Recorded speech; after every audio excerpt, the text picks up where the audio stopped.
बड़े भैया अमन गुप्ता जी की शादी में आए हुए सभी मेहमानों का गुप्ता परिवार दिल से स्वागत अभिनंदन वंदन करता है।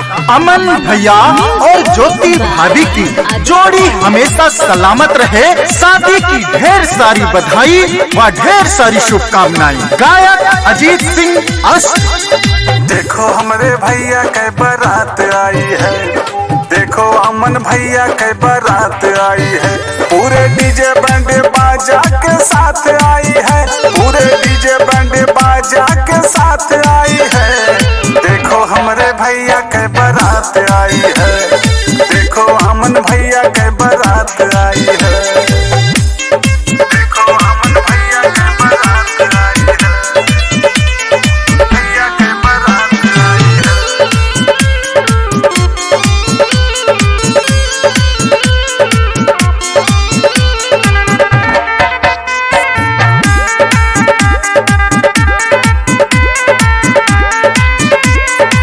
मम्मी और पापा मिली खुशियाँ मनावे, भैया और भाभी मिली सबका नचावे, भैया और भाभी मिली सबका नचावे।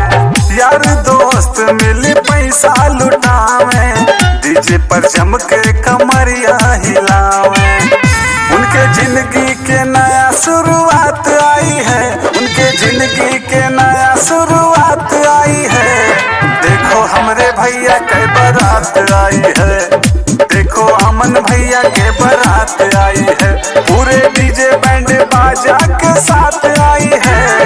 देखो हमरे भैया के बारात आई है, देखो अमन भैया के बारात आई है, देखो अमन भैया के बारात आई है, भैया के बारात आई है।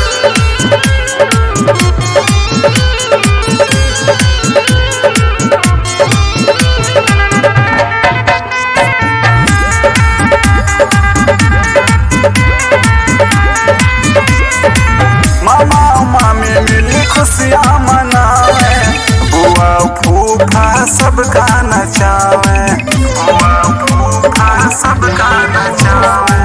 अमन भैया के सबही सजावे, संत महाराज की रिमिया लगावे।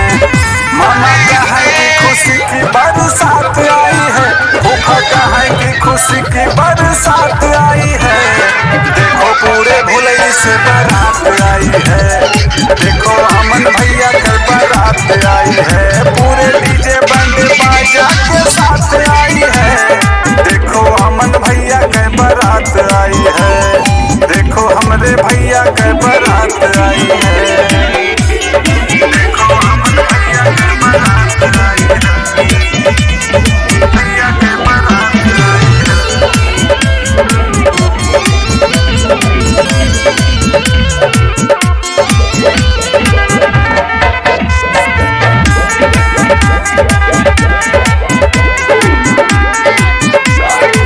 अमन भैया और ज्योति भाभी की जोड़ी रहे आबाद हो, जोड़ी रहे आबाद हो। जितने हैं मेहमान सब मिल के देते, भैया भाभी को आशीर्वाद हो। अजीत का है कि नया मुलाकात आई है, अजीत का है कि नया मुलाकात आई है। देखो अमन भैया के बारात आई है, देखो पूरे भुलई से बारात आई है, पूरे डीजे बैंड बाजा के साथ